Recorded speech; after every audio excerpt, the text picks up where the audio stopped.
नमस्कार दोस्तों, मैं अंकुर उपाध्याय स्वागत करता हूं आप सभी का आपके अपने YouTube channel share market analysis में।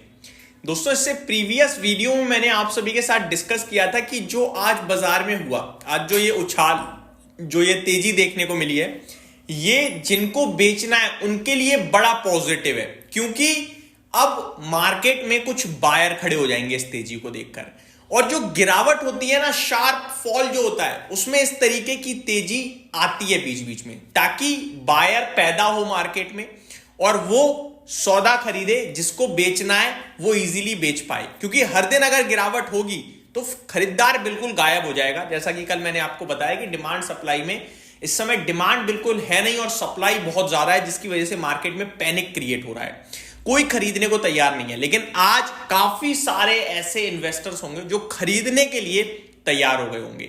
दोस्तों, बड़ा भयंकर डेटा आया आज FII का, हिल जाओगे सुनकर। आपको अगर लग रहा है कि बाजार आज बहुत अच्छा करके गया तेजी, तो मैं आपको बताना चाहूंगा दोस्तों, कहते हुए मुझे बड़ा बुरा लग रहा है, बीते कुछ दिनों की सबसे बड़ी सेलिंग देखने को मिली आज FII की।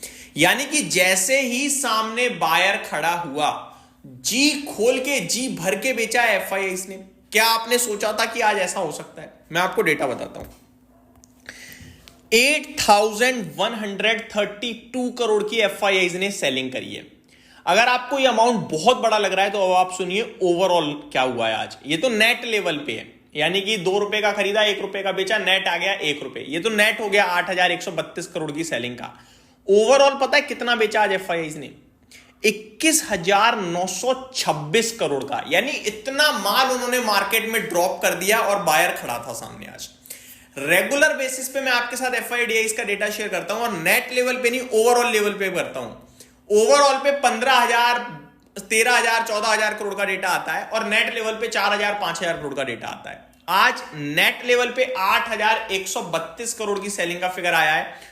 ओवरऑल 22,000 करोड़ की सेलिंग हुई है, जिसके सामने FII ने 13,794 करोड़ की बाइंग भी करी, और नेट आ गया 8,132 करोड़ की सेलिंग का फिगर। अब DII पे आते हैं। ये तो लगातार खरीद ही रहे हैं, जितना FII बेचते हैं उतना खरीदने की कोशिश करते हैं।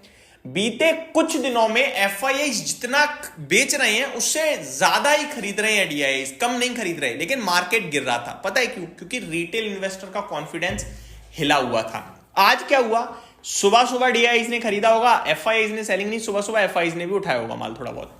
रिटेल कैटेगरी ने जैसे ही उछाल देखा, थोड़ा बहुत बायर सामने आ गया होगा, उसके बाद डंप करना FII ने माल को करा शुरू, जिसके चलते मैं आपको बता दूं DII का फिगर। FII का तो बता दिया, DII का सुन लीजिए एक बार। DII का नेट लेवल पे 7,901 करोड़ की बाइंग का फिगर आया है। ओवरऑल देखा जाए तो इन्होंने भी दमदार खरीदारी करी है आज। 17,836 करोड़ की बाइंग DII ने करी है दोस्तों, तो भर के खरीदा है आज इन्होंने भी, जिसके सामने 9,935 करोड़ का बेचा है, और नेट फिगर आया 7,901 करोड़ का। तो बीते कुछ दिनों में अगर आप देखो तो आज DII की बाइंग का फिगर FII की सेलिंग से कम था, लेकिन उसके बावजूद बाजार ऊपर गया।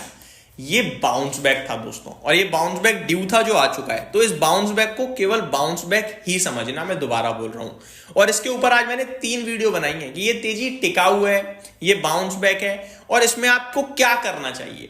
जो कल बेचना चाहते थे उनके लिए मौका था, हल्की करो पोजीशन, एक संग पूरा मत बेचो, हल्की करो। करनी है तो आपको पता चल रहा है आपको 10 तारीख को किसी चीज की पेमेंट करनी है या 25 तारीख को पेमेंट करनी है, पैसा शेयर मार्केट में लगा हुआ है, ऐसे दिन निकालने की कोशिश करो।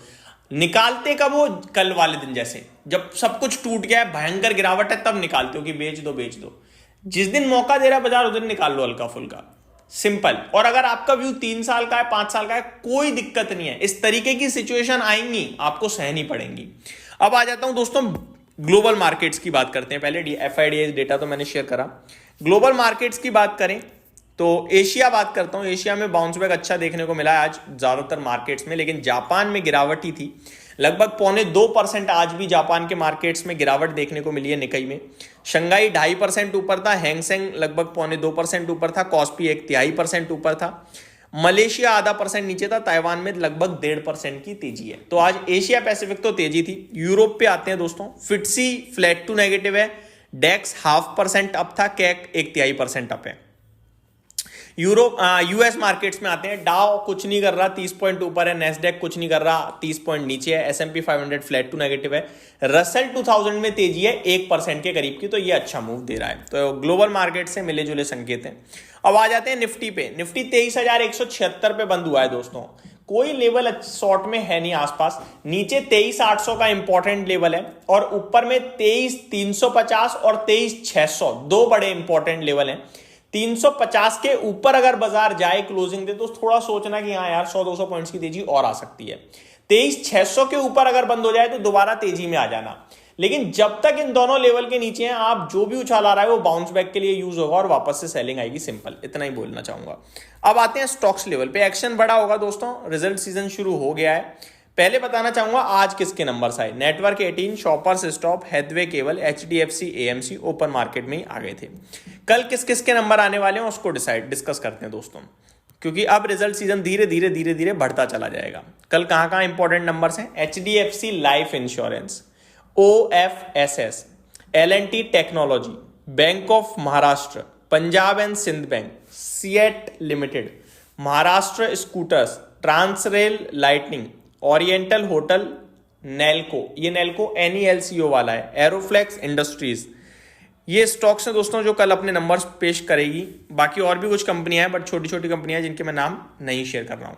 तो ये सारे स्टॉक्स पे हमें कल क्लोजली नजर बना के रखनी चाहिए।